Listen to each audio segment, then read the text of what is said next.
তো hello everyone, তোমরা সবাই কেমন আছো? আশা করি ভালো আছো। তো আজকে আমি চলে গিয়েছিলাম বারাসাত স্মার্ট বাজারে। তো দেখো, স্মার্ট বাজার চাপাটালি বাস স্ট্যান্ডের কাছে। তো দেখতে দেখতে মলে চলে আসলাম। তো আমরা রয়েছি থার্ড ফ্লোরে।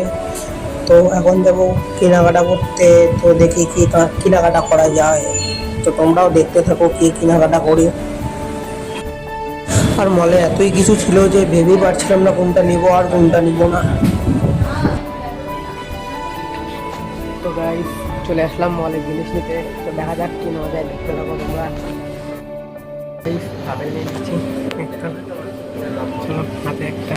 তো তারপর 15 প্যাকেট বিস্কুট নিয়ে নিলাম। তো দেখো কত কিছু নিয়ে নিয়েছি। তো পেমেন্ট করে বাইরে বেরিয়ে আসলাম। তো দেখতে থাকো, মলের থেকে বেরিয়ে 1 কাপ চা নিয়ে নিলাম। তো আজকের ভিডিওটা এটুকু, নেক্সট ভিডিও দেখা হচ্ছে, টাটা।